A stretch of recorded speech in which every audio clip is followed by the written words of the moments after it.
Awesome. Thank you so much, Hunter. And thank you everyone for joining us today.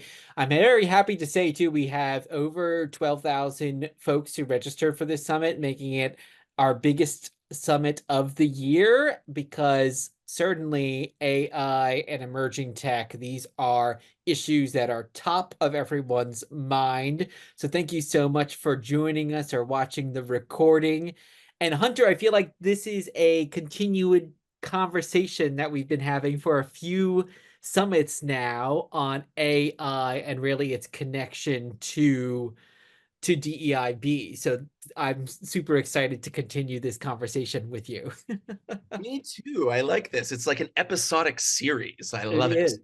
And for folks who don't know, Hunter Lee Canning is not only one of our amazing hosts here, but is also one of the founders of Quill Life, an AI-powered storytelling strategy platform. So I know you're coming to us today from that capacity as well, and really kind of continuing a lot that we talked about last month during our disabilities and neurodivergent summit, are really about the way that AI can really help folks a part of that community, which I know you also identify as.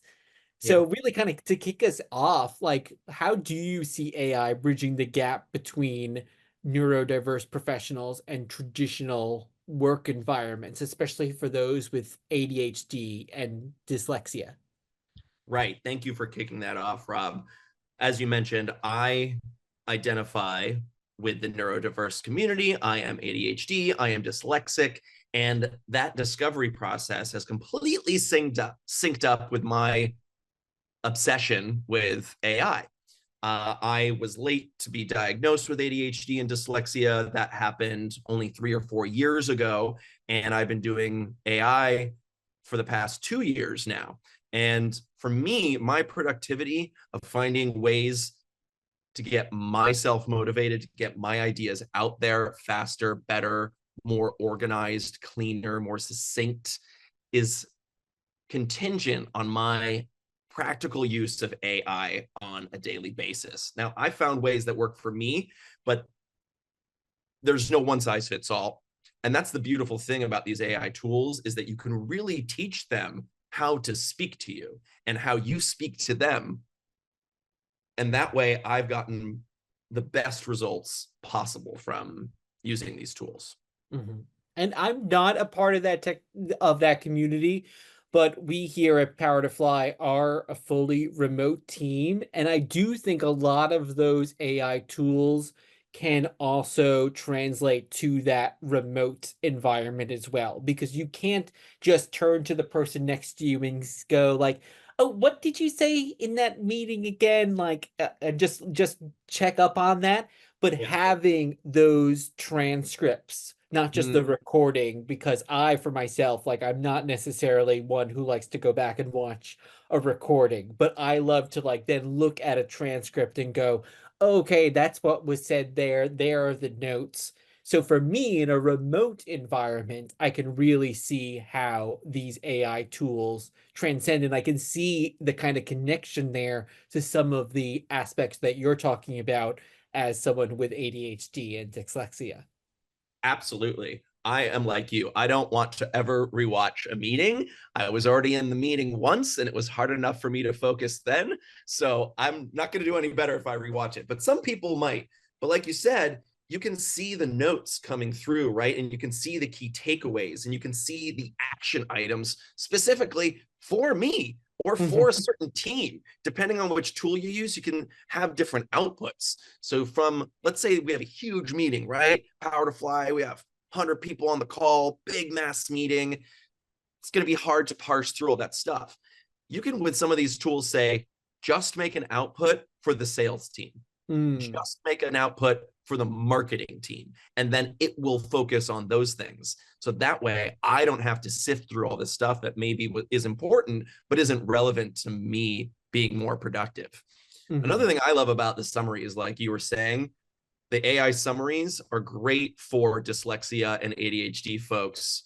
For myself, because there's scannability, right? I can quickly see and quickly read what's important, key takeaways so that I don't miss anything or I don't accidentally misinterpret something because I read it wrong. I'd imagine you can even do like a control F and find like, oh, when someone was talking about marketing, it's like now I can find all the times that that's mentioned. So if that's something I'm really trying to key into, there it is right there for me. Oh yeah, exactly. It's like control F times 1,000, right? Exactly. Okay, now tell me everything they said about marketing and how specifically it relates to me. Because another Mhm. thing that's great about meeting summaries and everything being recorded is you can put all of that into your AI knowledge base, depending on which platforms you use. There's a lot of different ways to do that. The bigger companies are rolling this into their platforms. Google, Apple's rolling it out next year with Apple Intelligence. All these things are going to be enriched with these recordings if we give them access. So that Mhm. way I can be like, what Rob and I talk about over the past month? What are the key themes here between me and Rob and our meetings and our action items? I could never do that before. Mhm. That's bananas. Well, speaking of tools, what AI tools or techniques have you seen and you've gone, oh wow, this is totally made for a neurodiverse brain? How much time you got? I think it's what, 24 more minutes.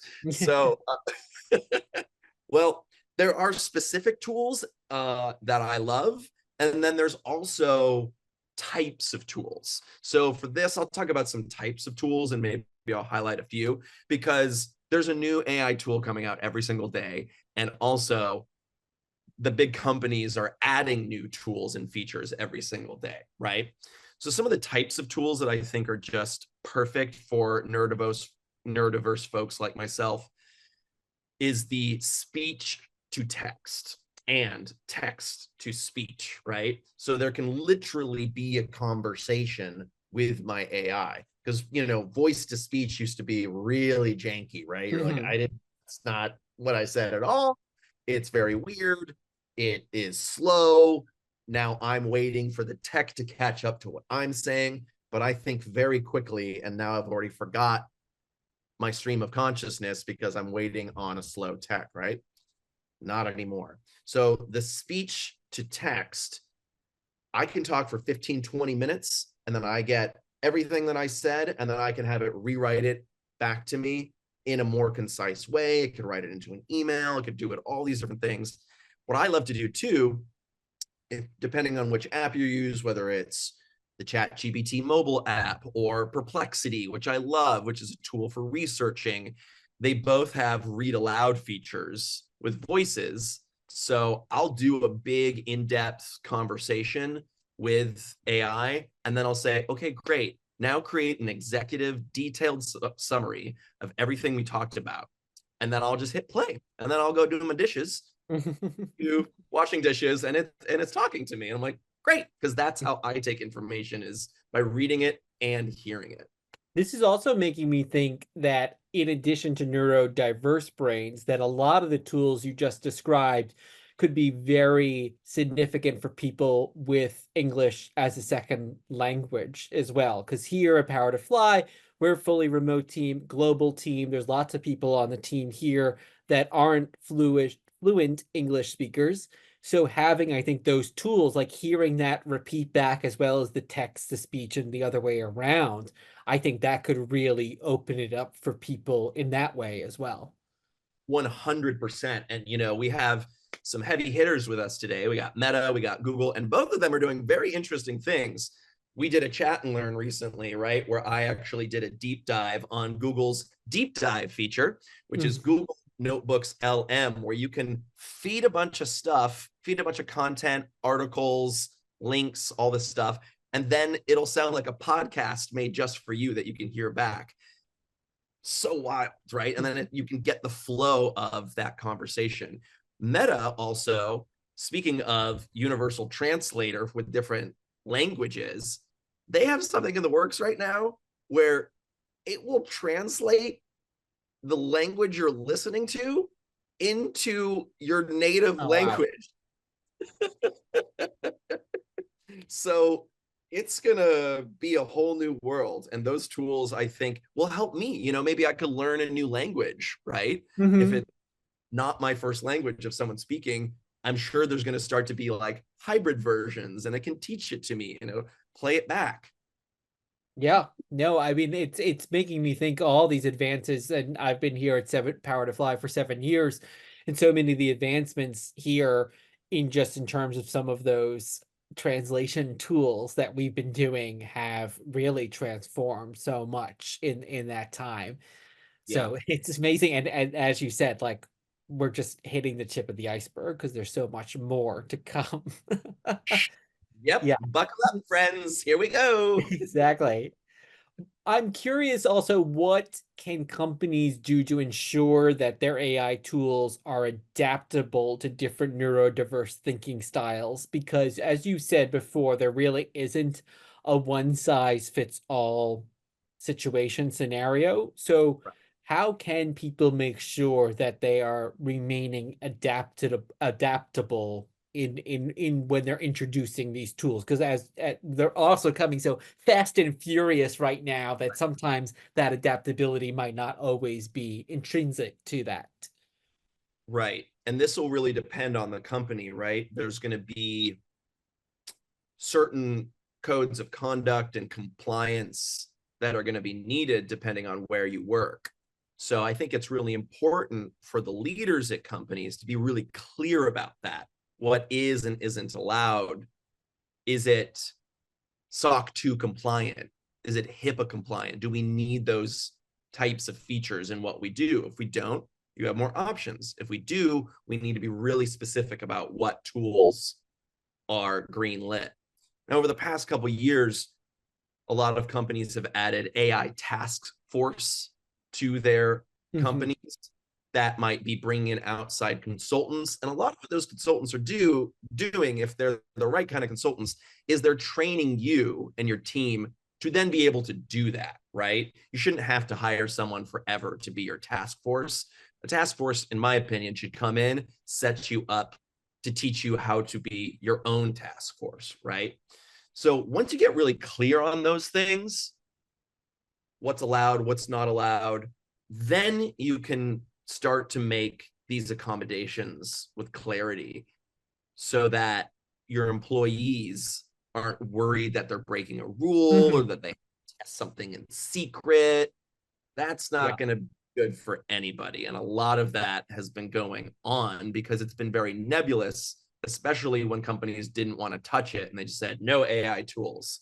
Mhm. Well, maybe that was wise in the beginning because they needed to figure out which AI tools they're going to allow, but there's no way to keep that stance Yeah. forever because every day you open up a tool you've already been using for years and you're like, oh, what's that button? Oh, it's an AI feature. Oh, what's going on? Right? It's being constantly integrated to all of our tools.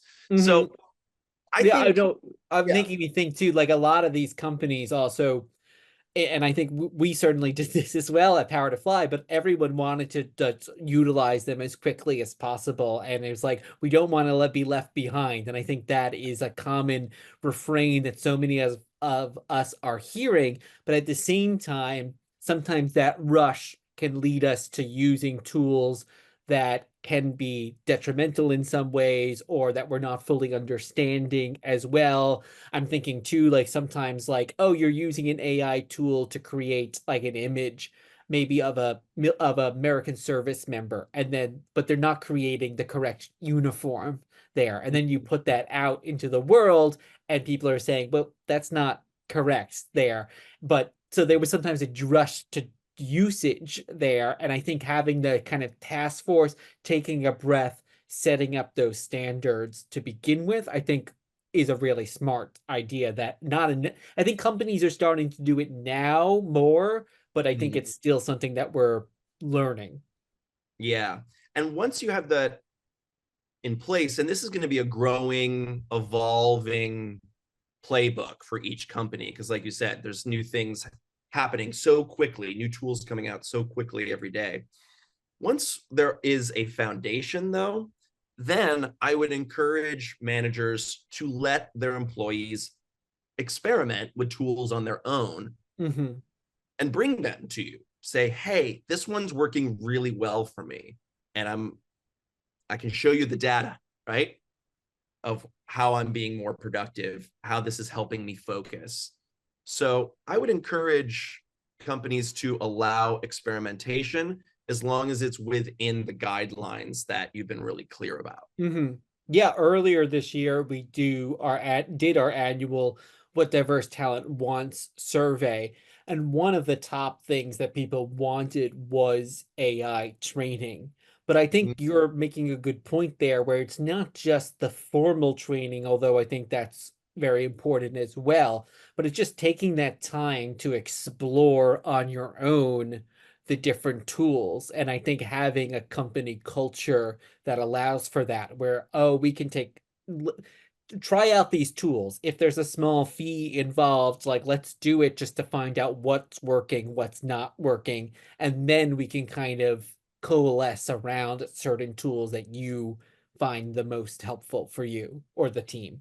Yeah, absolutely. And creating that repository, right? We tried this one, we didn't try that one. This one's a green light, this one's a pass. So that way there is a collective understanding. You're like, oh, this is the approved list. These are the Hmm. ones experimented with. Other people, it'll save other people time. So they're not going and trying the same tools that we've already said, no, no way in heck.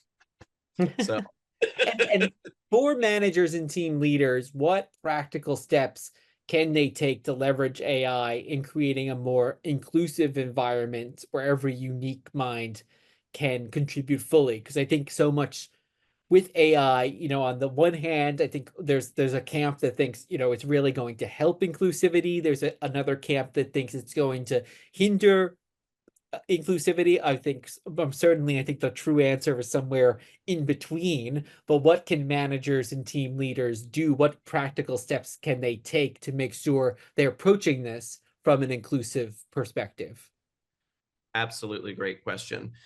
I agree with you. I think there is opportunity for AI to help and hinder the inclusivity questions and practices that we want to set up. I think a great opportunity for managers is adapting the onboarding process.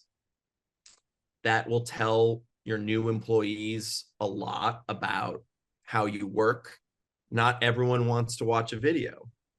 Not everyone wants to answer a survey. There are different ways.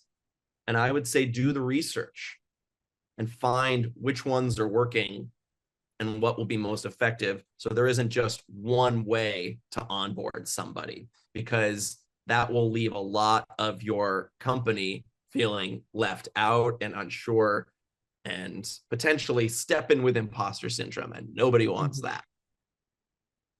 Yeah. No, I think that so much of AI, and also I think approach to DEIB in general, that we echo here, and we've said it a few times already in this conversation, is that there really is no one size fits all. And I think that's really something to always keep in mind, especially from a leadership management perspective as well, is really embracing the different ways that people learn, and especially people utilizing these tools as well. I think we're in a new age of understanding of what accessibility tools are, right? I think for a long time it was like, oh, if you can't see or if you can't Hmm. hear, there's a tool for that. Well, now we're learning it's much more nuanced than that. And Hmm. accessibility means a lot of different things for a lot of different people. And there are ways to use these tools for folks that are somewhere on the spectrum that will better serve them. Yeah, totally agree. And a kind of fun, wacky question for you, Hunter, is if you could imagine AI as a superhero, what Mm-hmm. powers would it have to help neurodiverse professionals shine in the workplace? And how would it defeat productivity challenges? Because I'm sure as a member of a member of the ADHD community, productivity can sometimes be a challenge that you have to overcome. 100%. And you know who's really great at coming up with clever names? AI. So you know I asked it to.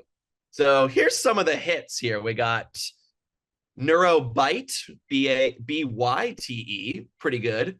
Focus Forge, Synapse Speaker, Cognicraft, Sensory Shield. I like Sensory Shield. That's good. That is Data good. Diver, Neuron. Ooh, this one's good. Neuronova. Oh, yeah. I That and like that Sentry one. Shield. I think those are the top two. And they could be Yeah. like a superhero team together. Yes, yes, the Fab Five of Neuronovas that can help Exactly.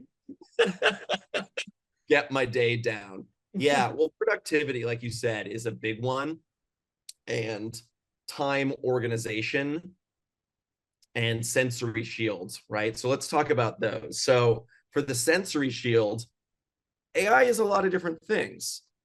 Noise canceling headphones, that's artificial intelligence, and they're only getting Mhm. better, right? Yeah, they can do they're being approved now for hearing aids and things like that too. Yeah. That's right. And they're not doing a hardware upgrade. That's a Hmm. software Yeah. upgrade if you have version 2, I think. Hmm. So that's a great way. So I think for my Neuronova Sensory Shield team, we got our noise canceling headphones. And then we also have for productivity, there's some great tools out there that help reclaim my time with AI. Reclaim AI is one of them. AI is another one. These are AI scheduling apps that will look at all my stuff, all the things for the day, the week, the month, and prioritize them and move them around as needed. It's like having a executive assistant in the background with my AI. And then Perplexity is so fantastic, as well as Google AI, and ChatGPT is also introducing ChatGPT search. What's pretty cool about all of these for productivity is it allows me to get in and out of rabbit holes much Yes. faster. Yes. Yeah. Yeah. I mean, in the past, when we're looking for communities that we want to tell about some of the great things we're doing here at Power to Fly, you're doing a traditional search, and that can take a lot of time. You're opening a lot of different pages. So I think a lot of these tools now are condensing that to just the information that you need, which is great. And so much of what you just said, too, I think kind of going back to what we were mentioning before, while these are great tools for folks who are neurodivergent, everything you've said can be applied to people in that who aren't part of that community. I'm thinking noise canceling headphones. If you're in an office and there's people, chatting all around you, then like put those on, like get in there. The other tools, like the scheduling tools, might even be better for a remote environment because it's very easy sometimes to get your schedule just get away from you and have that. So all these things can translate, I think, to really anyone who's working, whether you're working in an office or whether you're working in a remote atmosphere. Yeah, Um, 100%. and we did have a great question come in, so I'd love to throw this at you, Hunter, which is, Sure. with the increasing adoption of AI in automatic tasks and improving efficiency, how do companies in the US balance the benefits of AI with the potential risk of layoffs? And what strategies can be implemented to ensure workforce transition and upskilling during this shift? This is a really foundational question. Thank you, whoever asked that. I am curious uh, which position you're coming from, if you're thinking about if you're an employee or if you are an employer. So that would inform my answer a bit to you. There's a lot in that question. I think that's like 4 questions too. And really, this is a very smart person asking very smart questions. So jobs are changing rapidly, and the workforce and how we get work done is changing whether we like it or not. I think there's a lot of benefits here with these tools, but some jobs are going to go away, in my Yeah. opinion. A lot of jobs are going to go away, but that doesn't mean that the people that had those jobs have to be unemployed. I firmly believe that.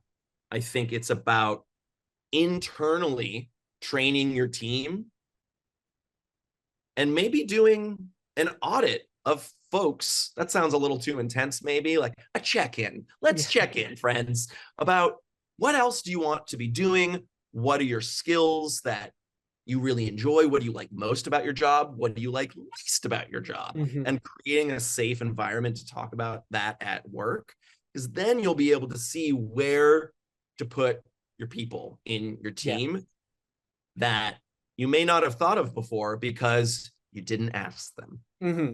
And I think the key word there in the person's question is upskilling, because there are reports or stats that say that I believe 90% of US workers are going to require upskilling by 2030. So I think now is the time to do a skills audit. And again, audit can sound like a heavy word, but to do that kind of skills audit to see what your team has now in terms of their skills and where can we take that in the future, and really getting that upskilling in now. That way we can start the hard work before like it Yeah. is more tired. And before we do run out of time, I do have another question here from the audience. So thank you so much for these amazing questions. Ashley is asking, how can I use AI to be a better ally? As Mm, neurodivergent, I'm always focusing on my needs, but I recognize I could do better for other neurodivergent people. my needs. Oh, this is so great. I love this question, Ashley. Good job. You know how we are always saying, don't go up to your black friend and ask him about black stuff or, ex friend, whatever it is, fill in the blank. You know what AI is really good at? Role playing. Yes. You can set up virtual Q&A for yourself. You could ask, you could tell, here's what you can do actually. Say, I want you to act as blank to the AI as a prompt. And first, I would say do research on some of these archetypes, these personas, as we call them in AI as well, of who you might want to talk to, maybe some notable figures, and have that fact check some things. And then you could talk to AI with some of these personas and you could ask it some questions. You could say, what would best help you in your workday today? Now, you also want to be careful with this because AI is imperfect. They're doing a pretty good job with the guardrails, but it could go off the rails a little bit, point, and there could be some stereotypes in there. You got to keep a keen eye on that. So take it with a grain of salt. But to upskill your own empathy with other people and their experiences, AI is a great, endless resource of information. Because keep in Hmm. mind, it scraped the entire internet. That's all of Reddit. That's Yeah. all the internet.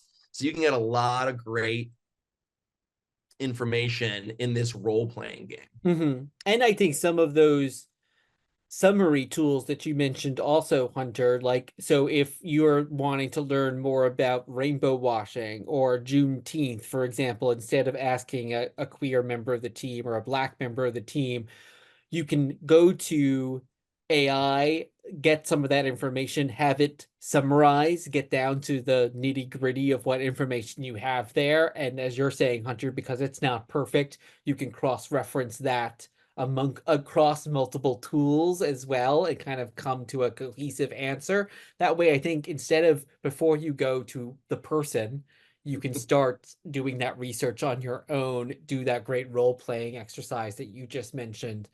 I love this. These are great. And so, as always, Hunter, we could talk for much longer because there's so many things here. We're always, I say it's like our third time talking, but it's still just the tip of the iceberg because these tools are changing so much.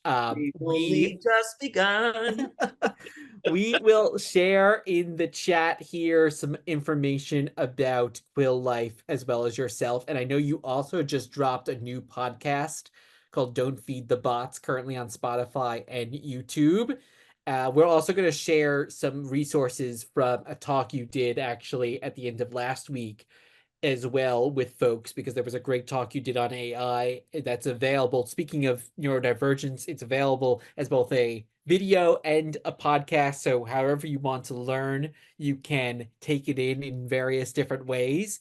But thank you so much, as always, for speaking with us today. And I'm going to turn things back over to you as our MC to bring in our next speaker. And everyone else, have a great time at the rest of today's summit.